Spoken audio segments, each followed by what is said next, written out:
마태복음 5장, 6장, 7장을 여러분 뭐라고 부르죠? 예, 산상 뭐라고요? 산상 이러면 산상수훈이라고 합니다. 왜 그렇죠? 산 위에서 예수님이 설교하신 내용의 말씀이다, 이런 의미고, 산상수훈 또는 또 뭐라 그럴까요? 예, 산상보훈이다. 왜 보훈이라 그럴까요? 보약이기 때문에요. 이 산상수훈의 마태복음 5장, 6장, 7장을 보면 이처럼 보배롭고 존귀한 말씀이 또 있을까? 그래서 아주 보배로운 말씀이다. 그래서 산상보훈이다, 그렇게 말씀합니다. 여러분, 오늘부터 해서 시간 되는 데까지 좀 팔복부터 좀 시작을 하려고 그럽니다. 산상수훈, 산상보훈을 함께 좀 묵상하면서 그렇게 나가려고 하는데요. 먼저는 산상수훈의 대상이 누구인가?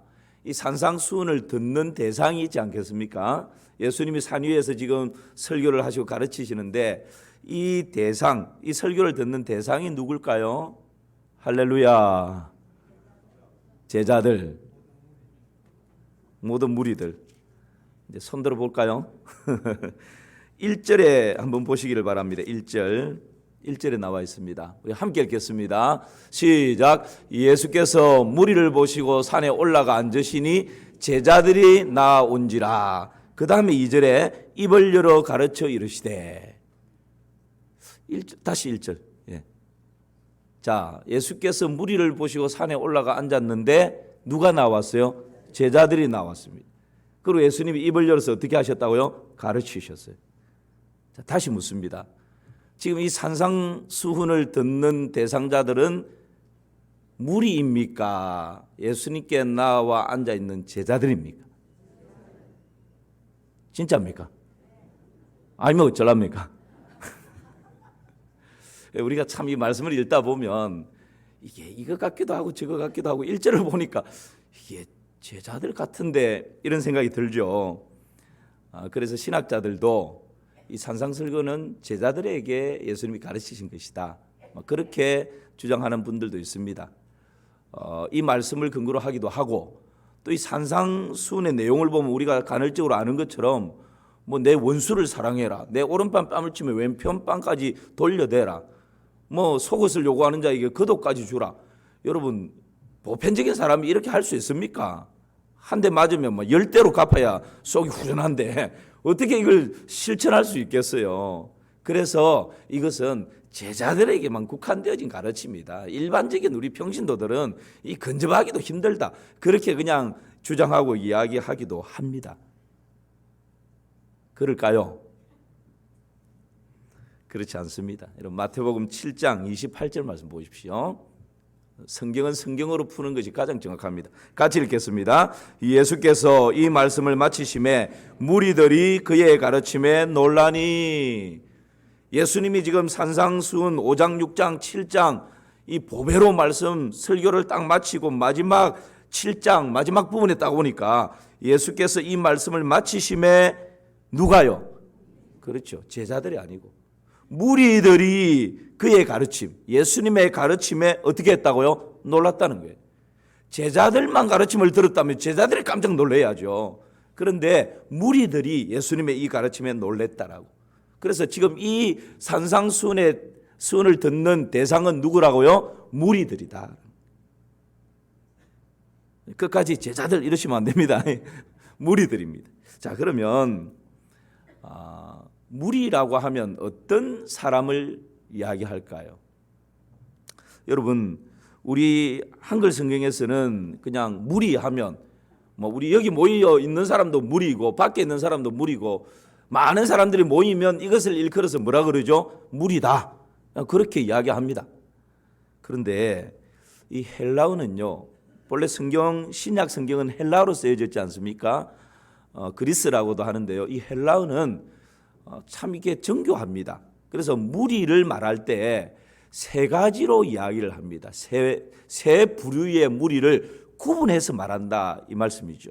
그래서 첫 번째 무리는 데모스. 첫 번째 뭐라고요? 데모스. 우리가 뭐 이렇게 데모한다 이런 얘기 하죠, 그죠? 그 의견이 여기에서 뭐 비롯됐다 그렇게 생각하시면 됩니다. 이 데모스라고 하는 이 무리는 어떤 무리를 일컫느냐 하면 자신이 가지고 있는 의견을 아주 당당하게 제시할 수 있는 어떤 권한이 있는 사람, 권리가 있는 사람. 그래서 일반 그런 권리를 가지고 있는 인권을 존중받는 그런 일반 시민들이다라고 생각할 수 있겠죠. 그런 사람들을 일컬어서 그 무리들을 일컬어서 데모스라는 단어를 쓰고요. 두 번째 같은 우리나라 말로는 같은 무리지만 또 조금 구분해서 두 번째는 뭐라고요? 이럴 때 우리 헬라 한번 합시다. 두 번째 같이 한번 읽어봅시다. 시작. 푸트코이. 푸트코이라고 하는 이 말은 모여있는 무리는 무리인데 사회적인 약자, 소외된 사람, 가난과 저주와 질병으로 말미암아서 그냥 절망 가운데 있는 사람들, 그 무리들. 그런데 이 사람들은 이것이 내 운명이다. 나는 이 정도밖에 살아갈 수 없다. 그냥 포기하고 운명을 받아들이고 절망 가운데서 그렇게 그냥 살아가고 있는 거예요. 이런 무리들을 일컬어서 뭐라고 그런다라고요? 푸트코이라는 단어를 씁니다. 오늘 죄송합니다. 조금 어렵긴 하지만 여러분 이 말씀을 우리가 선명하게 좀 이해하기 위해서는 이런 작업들이 필요합니다. 그 다음에 세 번째는 뭐라고 같이 한번 읽어봅시다. 시작. 오클로스. 오클로스라고 하는 무리는 어떤 무리인가? 두 번째 무리와 비슷하지만 조금 차이점이 있습니다. 두 번째 무리가 뭐라 그랬죠? 두 번째 푸트코이라고 하는 이 두 번째 무리는 가난과 저주와 질병 가운데 절망에 내몰려 있으면서 운명으로 받아들이고 그냥 삶을 포기해버리는 무리인데, 세 번째 오클로스라고 하는 이 무리는 두 번째와 똑같아요. 나도 질병이 있고 가난이 있고 고통이 있고 슬픔이 있고 그래서 수렁에 빠져서 허적거리는 이것은 똑같은데 그것을 운명으로 받아들이고 그것 때문에 포기하는 사람이 아니라 그럼에도 불구하고 두 주먹을 불끈쥐고 이를 악물고 그 주저앉아 있는 자리에서 끙 하고 일어나서 그럼에도 불구하고 나는 주님을 따르겠노라고, 나는 주님의 길을 걸어가겠노라고, 주님의 길을 걸어가면 나에게 메워져 있는 이 운명조차도 바꿀 수 있다라고 그 소망을 가지고 주님을 따라가는 무리들, 이 무리들을 일컬어서 세 번째 뭐라 한다고요? 오클로스. 자, 이해가 되셨죠? 예, 첫 번째 데모스는 아주 자기의 의견을 마음대로 말할 수 있는 그런 권위가 있고 권리가 있고 인권을 존중받는 그런 사람들. 두 번째는 가난과 저주와 절망 가운데 그냥 빠져서 인생을 포기해버리는 운명으로 받아들이고 있는 그런 사람들. 세 번째 무리는 그럼에도 불구하고 두 번째와 같지만 그럼에도 불구하고 나는 주를 따르리라 그러면서 두 주먹을 불끈쥐고 일어나서 운명조차 바꿔내리라 그런 용기를 가지고 주님을 따라가는, 주의 길을 걸어가는 그 무리를 뭐라 한다고요? 오클로스랍니다. 자, 그러면 지금 예수님께서 산상수훈을 이 무리들에게 말씀하시는데 예수님께서 말씀하시는 의도하시는 이 무리는 어떤 무리일까요? 1번, 2번, 3번 중에 몇 번일까요?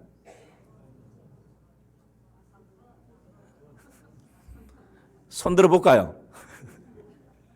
여러분 마음속으로 여러분 답을 한번 1번, 2번, 3번 중에 답을 한번 정해보시기 바랍니다. 나중에 답을 이야기하면 손 들고 나면 서로 민망하니까.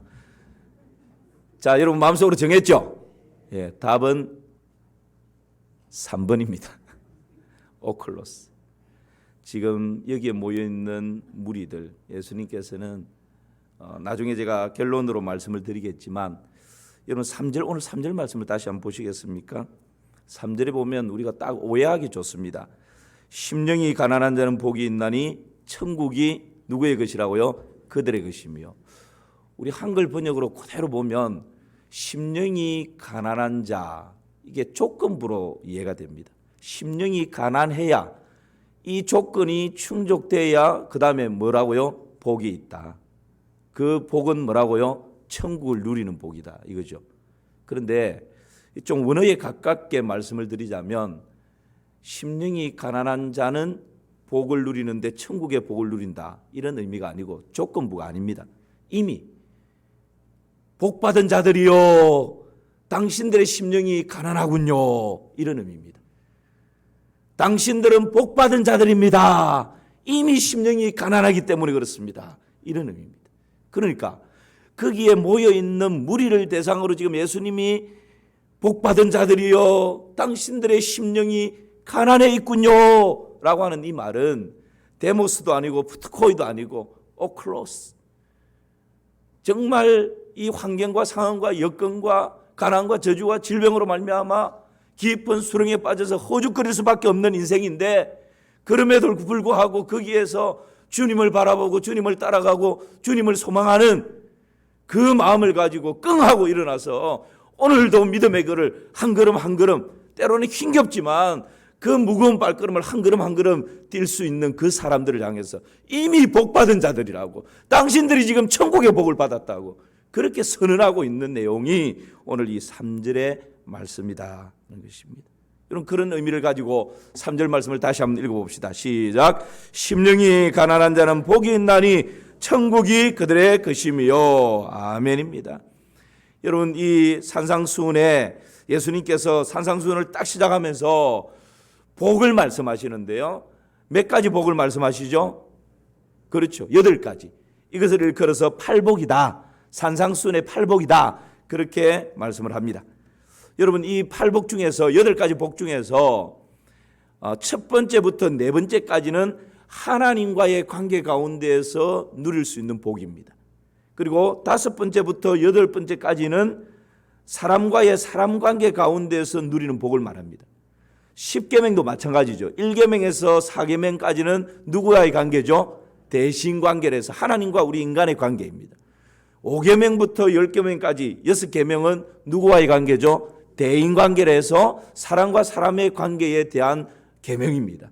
마찬가지로 팔복도 8가지 복 중에 첫 번째 4가지는 하나님과의 관계 가운데에서 누리는 복이고, 그 다음 뒤에 있는 후반부에 있는 4가지 복은 뭐라고요? 사람과 사람과의 관계 가운데서 누리는 복을 말씀하고 있는, 이것이 팔복을 요약하는 8가지 복이다, 그런 의미입니다. 여러분, 우리나라 사람처럼 복을 좋아하는 민족이 잘 없지 않습니까? 숟가락에도 복자가 들어있고 젓가락에도 들어있고 뭐 대문에도 붙어있고 그냥 거실에도 붙어있고 모든 것이 조리도 있고 그릇도 있고 오만 곳에 복이 다 있습니다. 그래서 현대판 오복이 새로운 버전으로 나왔다고 그러죠. 오복남. 나이가 들어가면서 복 있는 남자는 어떤 남자인가? 5가지 복이 있어야 오복남이 된답니다. 한번 들어보십시오. 첫째는 건강해야 된다. 둘째, 돈이 있어야 된다. 셋째, 딸이 있어야 된다. 넷째, 친구가 있어야 된다. 다섯째, 아내가 있어야 된다. 그러니까 나이가 들어가면서 들어가는 남자에게 5가지 복이 필요한데, 오복인데 건강이 있고 돈이 있고 딸이 있고 친구가 있고 아내가 있어야 된다. 맞는지 모르겠습니다. 그 다음에 오복력. 나이가 들어가는 여인이 복이 있으려면 5가지가 있어야 되는데, 첫째 뭘까요? 건강해야 되고, 둘째 돈이 있어야 되고, 셋째 역시 딸이 있어야 된답니다. 아들만 있으신 분 죄송합니다. 저는 딸만 둘입니다. 그 다음에 넷째 뭘까요? 건강해야 되고 돈이 있어야 되고 딸이 있어야 되고, 넷째는 친구가 있어야 되고, 다섯째는 남편이 없어야 된답니다. 참 이런 억울할 때가 어디 있습니까? 나이 들어가는 것도 서러운데 가족 위해서 한평생 좀 속된 말로 뼈 빠지게 일해서 가족 부양해놨더니만 나이 드니까 뭐 남편이 없어야 복이라고요. 우리 남자들 진짜 눈물 납니다, 이럴 때.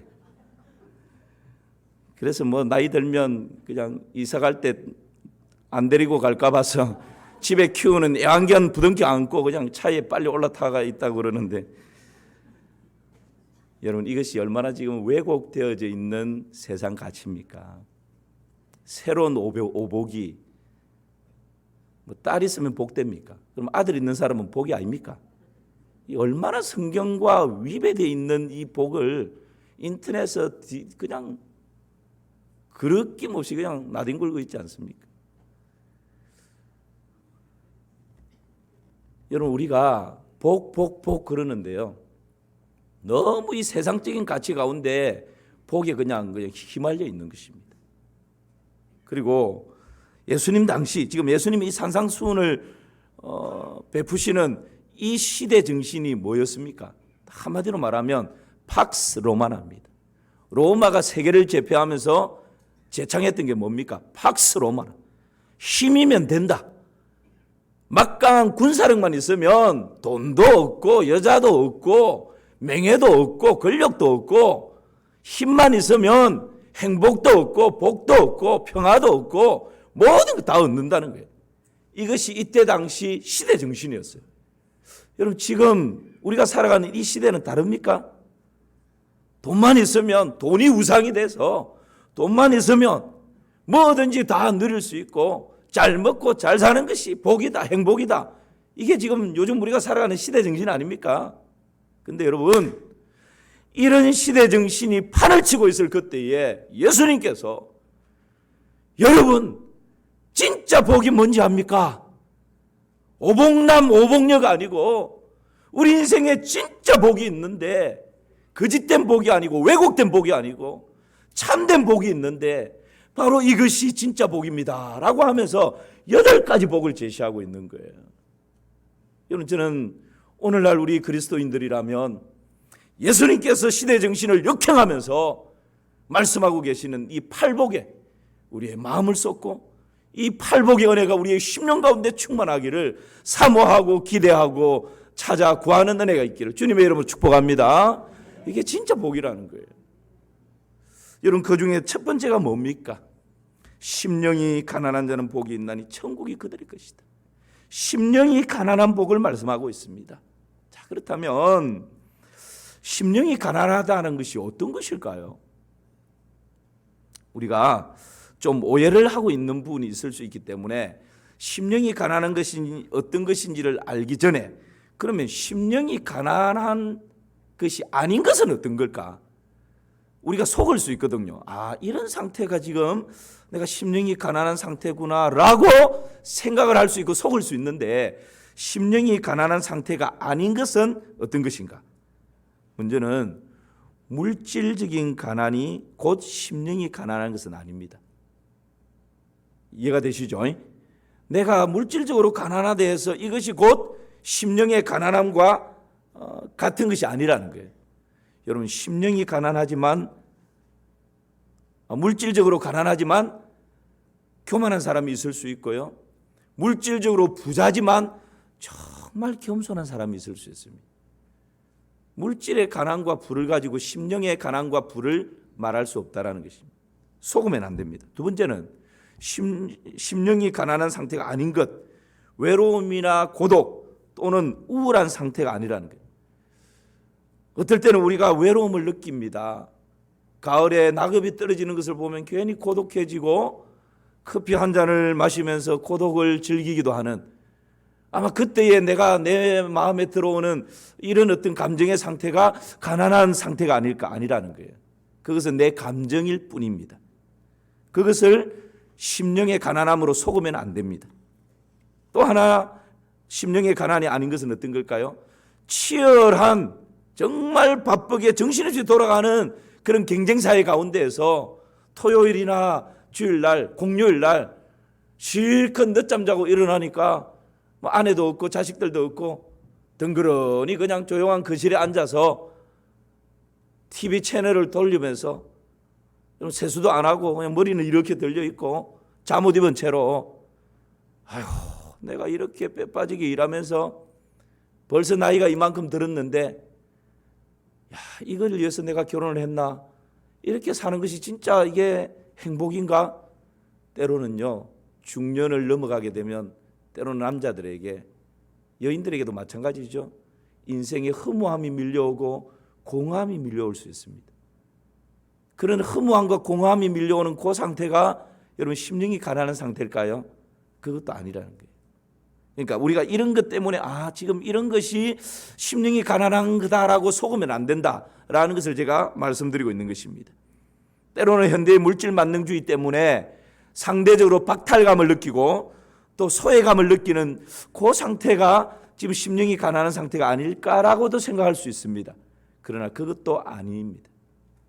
자, 심령이 가난한 상태가 아닌 거 여러분 다시 한번 정리해서 보십시오. 물질이 가난한 것도 아니고 외로움이나 고독도 아니고 우울함이 밀려오는 상태도 아니고 공허함이나 허무의 상태도 아니고 상대적인 박탈감이나 어떤 소외감을 느끼는 이런 것도 심령의 가난함과는 상관이 없는 것들입니다.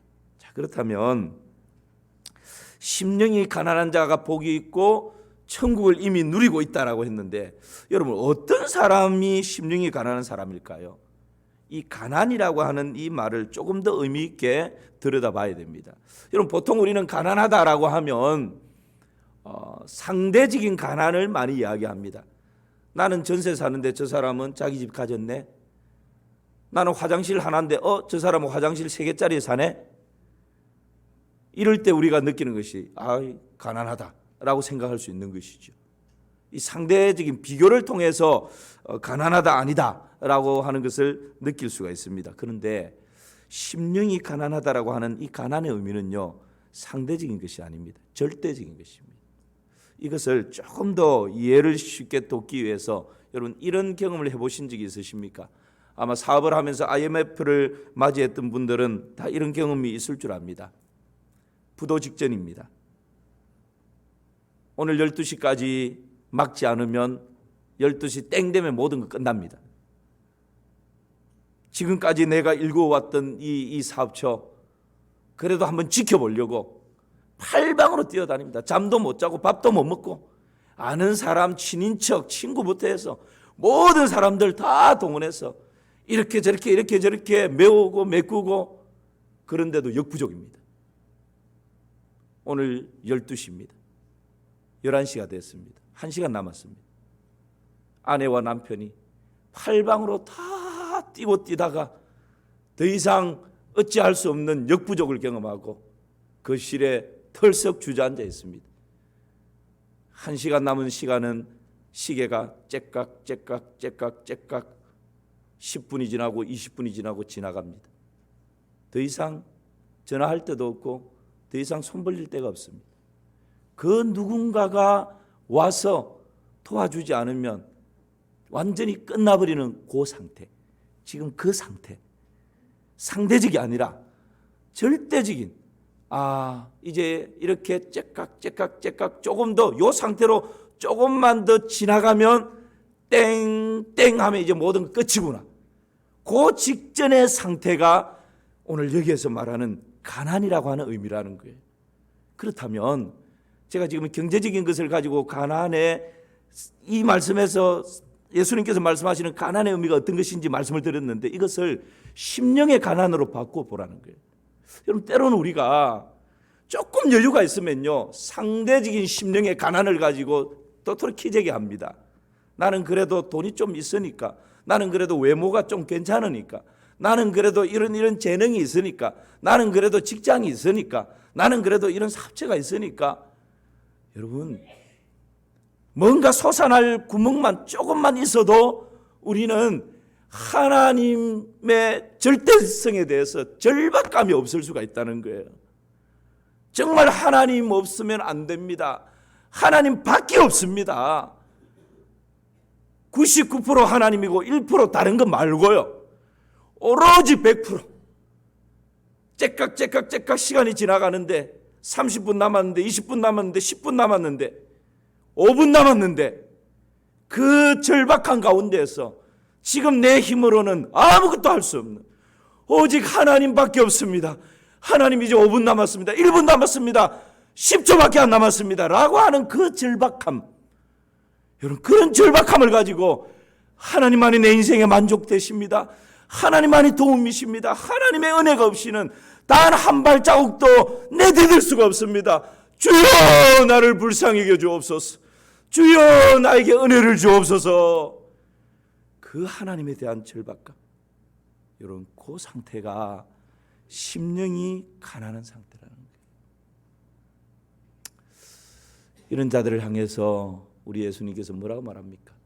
복받은 자들이요, 이미 심령의 가난함을 가지고 있는 자들이구나 라는 것입니다. 그런 사람이 천국을, 저 죽어서 하늘 날아가는 그 천국이 아니라 이미 그런 심령을 가진 사람은 하나님의 나라가, 천국이 내 마음에 가득 채워져 있다는 거예요. 천국이 뭡니까? 하나님의 통치, 하나님의 다스림, 하나님의 성품이 가득한 곳, 그것이 천국 아닙니까, 여러분?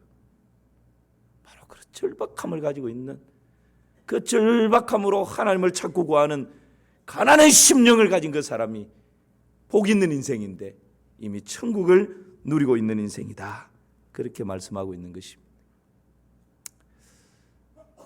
이런 은혜가 있기를 주님의 이름으로 축원합니다. 심령이 가난한 자입니다. 우리가 얼마나 세상의 헛된 것에 가난해 있는지, 목말라 있는지, 여러분, 우리가 하나님께 가난할 대로 가난합시다. 절대적인 가난을 하나님을 향해서, 절대적인 목마름을 하나님을 향해서 그렇게 가질 때 놀라운 천국의 감격을 누리는 것이죠. 12의 혈류증으로 고생하던 여인을 아시죠? 그 여인이 12회를 혈류증으로 앓고 있으면서 팔방으로 뛰어다니면서 좋다는 약은 다 써봤습니다. 유명하다는 의사 다 찾아갔습니다. 그런데 전혀 차도가 없습니다.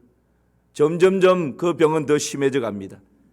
이제 죽음을 눈앞에 두고 내 힘으로는 어찌할 수 없는 그런 절박한 상황 가운데 내던져졌습니다. 그때 예수님에 대한 소식을 듣습니다. 그리고 그 예수님을 찾습니다. 여러분, 그 혈류증 병을 안고, 그 유출병을 안고 무리를 헤어 밀치고 예수님이 계신 곳으로 갑니다. 차마 예수님의 얼굴을 쳐다볼 수 없어서, 예수님의 눈을 마주칠 수 없어서 예수님의 뒤쪽으로 가서는 여러분, 예수님의 옷자락을 잡지 않습니까? 예수님의 옷자락만이라도 만질 수만 있다면 지금 내가 가지고 있는 이 인생의 문제가 깨끗이 해결될 수 있겠는데, 그 절박함을 가지고 여러분 무리를 헤치고 예수님의 뒤에 가서 예수님 모르게 살짝 예수님의 옷자락을 만지지 않습니까? 그 여인의 심령의 상태, 이것이 여러분 심령이 가난한 자의 모습이라는 거예요. 여러분, 우리가 좀 이런 하나님에 대한 이런 절박감이 있으면 좋겠습니다.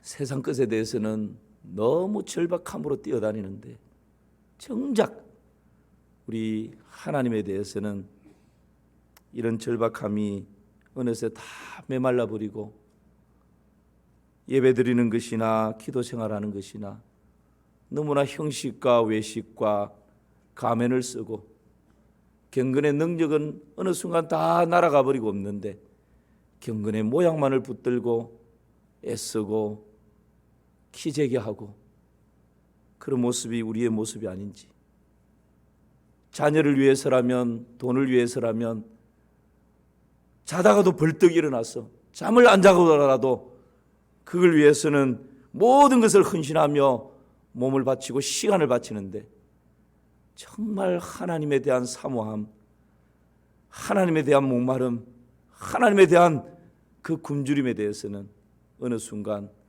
너무 높아져 있고 너무 세상 것으로 채워져 있는 우리의 모습들은 아닌지, 여러분, 시대 정신을 역행하며 우리 예수님께서 쏟아놓는 심령이 가난한 자들이요 당신들에게 복이 있다라고 하는 이 주님의 산상수훈의 말씀에 다시 한번 우리의 귀를 기울이면 좋겠습니다. 사랑하는 성도 여러분, 심령이 가난한 자의 예가 시편 69편 2절 3절에 잘 나와 있는데요, 우리 같이 한번 읽어봅시다. 시작. 나는 설 곳이 없는 깊은 수렁에 빠지며 깊은 물에 들어가니 큰 물이 내게 넘치나이다. 내가 부르짖음으로 피곤하여 나의 목이 마르며 나의 하나님을 바라서 나의 눈이 쉬하였나이다. 아멘. 이 시편 69편은요, 다윗이 사울에게 쫓겨가는 상황 가운데서 이 시편을 기록했을 것이다. 배경을 그렇게 이해합니다. 또 어떤 신학자는 다윗이 자기 아들 압살롬에게 쫓겨나는 압살롬의 반역 때문에 그 아버지가 그냥 도망가는 그런 상황 가운데 생활하다가 지은 시편일 것이다. 그렇게 배경을 추측합니다. 그러나 정확하게는 알 수 없습니다. 공통적인 것은 다윗이 정말 사람들에게 손가락질 당하고 비웃음거리가 되어버린 왕임에도 불구하고 저주거리가 되어버린, 그래서 생명 하나 연장시켜 보려고 미친 척하고 침을 흘리는 그런 인생의 밑바닥까지 떨어져 버린 체면이고 뭐고 아무것도 주장할 것이 없는 그런 상태에 있는 것이 바로 지금의 다윗의 모습이라는 거죠. 그래서 다윗이 이 2절과 3절 말씀을 다시 보십시오. 나는 설 곳이 없다라고. 이렇게 지구가 넓은데 내가 설 땅 한 평 없다라고. 깊은 수렁에 내가 지금 빠져 있다고. 깊은 물에 들어가서 큰 물이 나를 그냥 덮쳐버린, 넘치고 있다라고. 그런 가운데서도 다윗이 신락 같은 소망을 붙드는 것이 뭡니까? 하나님 앞에 내가 부르짖음으로, 하나님밖에 소망이 없기에, 하나님밖에 나의 이 삶을 새롭게 하실 수 있는 분이 없기에 그 하나님을 찾고 하나님을 구하는데, 하나님께 부르짖는데 얼마나 하나님께 부르짖었든지 피곤해졌다, 몸이 녹초가 되어버렸다는 거예요. 얼마나 하나님께 밤새 부르짖었든지 목이 말랐다. 목이 말랐다는 말은 목이 쉬어버렸다, 목이 가버렸다라는 것입니다. 이런 적이 있습니까? 얼마나 하나님을 바라고 기다리고 사모하고 하나님만을 기대했든지 눈이 침침하게 희미해지고 눈이 쉬어져 버렸다는 거예요. 이런 하나님의 은혜 없이는 안 되기에 하나님을 찾고 구하는 것 때문에 3일을 금식하고 일주일을 금식하고 열흘을 금식하면서 내 몸이 녹초가 되어버리는 그런 경험이 있으십니까? 하나님 없이는 내가 일어날 수 없습니다.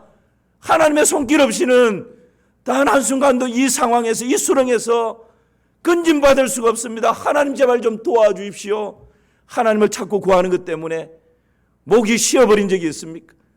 목이 말라서 목소리가 더 안 나오는 그런 경험을 해보신 적이 있으십니까? 그때가 언제입니까? 하나님 없이는 소망이 없기에 그 하나님을 사모하고 하나님을 기대하고 하나님을 바라보는 것 때문에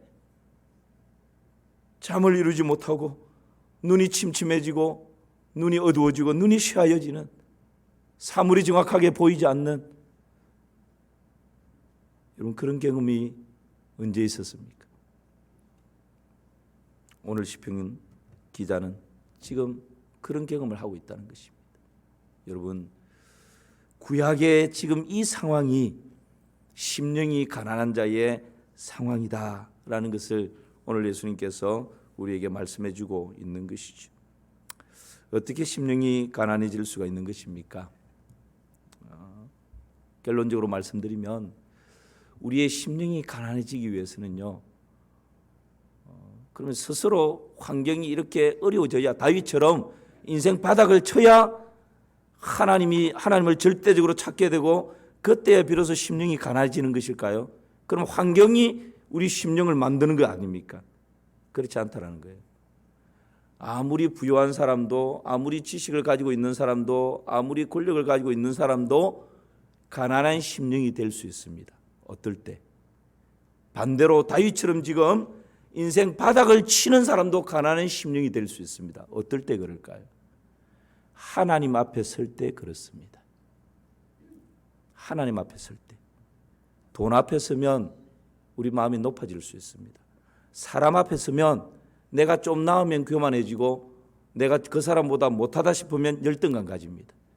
그러므로 여러분, 심령이 가난한 사람은요, 사람 앞에 서는 것도 아니고 돈 앞에 서는 것도 아니고 환경 앞에 서는 것도 아니고, 심령이 가난한 사람은 끊임없이 하나님 앞에 서는 거예요. 여러분, 내가 지식이 좀 아는 것이 많다, 나는 다른 사람보다 지식이 있다라는 사람도 지혜의 근본이 되시고 지혜로 충만하신 그 하나님 앞에 서게 되면 나의 안다고 하는 이것이 얼마나 보잘것없는 것인가를 깨닫게 되는 것이죠. 여러분, 내가 뭔가 내 힘으로 뭔가 할 수 있다라고 자신감을 가지고 있는 그 사람도 모든 것에 전지전능하신 엘샤다이, 전능하신 그 하나님 앞에 딱 서게 되면, 내가 이 땅에서 다른 사람보다 뭔가 좀 힘이 있다, 할 수 있다라고 생각했는데 하나님 앞에 서니까 아무것도 아니구나, 그것을 깨닫게 되는 것이죠. 다른 사람들이 그래도 나보고 참 고상하다고, 그래도 참 성품이 좋다고, 예수님의 인격을 참 많이 닮았다고 그렇게 칭찬해서 내가 때로는 우쭐했는데, 완벽한 성품의 소유자이신 그 하나님 앞에 서니까 아무것도 아닌 거예요. 오히려 내 속을 들여다보니까 너무 추하고 더러운 것 때문에 하나님, 나를 떠나십시오, 나는 하나님 감당할 수가 없습니다. 이런 사람이 진짜 심령이 가난한 사람인 거예요. 그래서 여러분, 심령이 가난하기 위해서는 사람 앞에 서서 사람과 비교하는 것이 아니고요, 돈 앞에 서서 때로는 위축되고 때로는 그 돈 때문에 힘을 발휘하려고 하는 그런 것이 아니고, 환경 앞에 서서 어려운 환경일 때는 그냥 바닥을 치고 좀 환경이 풀려지면 룰루랄라 하는 그런 모습들이 아니라, 끊임없이 내가 바닥을 치고 있든지 하나님께서 은혜와 복을 주셔서 내 하는 모든 일들이 형통하고 잘 나갈 때이든지 끊임없이 우리는 하나님 앞에 서서 그 하나님 앞에 내 자신을 들여다보면 여러분, 심령의 가난함을 가질 수밖에 없는, 가난의 심령이 될 수밖에 없는 그 사람에게 우리 예수님께서는 이미 복받은 자들이요, 심령이 가난한 여러분들은 복을 받은 자들입니다 라고 그렇게 선언을 하고 계신 것입니다. 오늘 예배드리는 사랑하는 성도 여러분,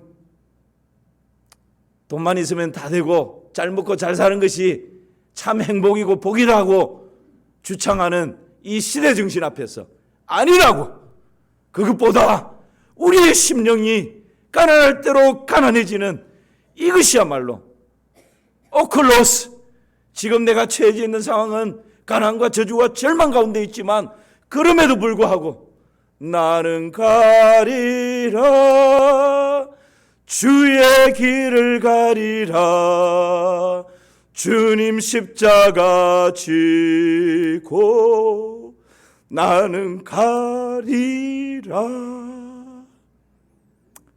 이 찬양을 부르며 이 고백을 하며 오늘도 그 자리에서 두 주먹을 불끈쥐고 일어나서 그럼에도 불구하고 주님의 길을 걸어가겠다고, 그럼에도 불구하고 십자가의 길을 걸어가겠다고, 그 무리들이 바로 오클로스, 복받은 사람들입니다. 여러분이 심령이 가난하기 때문에 그렇습니다. 이 산상수훈의 복을 저와 여러분들이 일평생 마음껏 누려가는, 많은 사람들에게 흘려보내는 그런 은혜가 있기를 주님의 이름으로 축원합니다.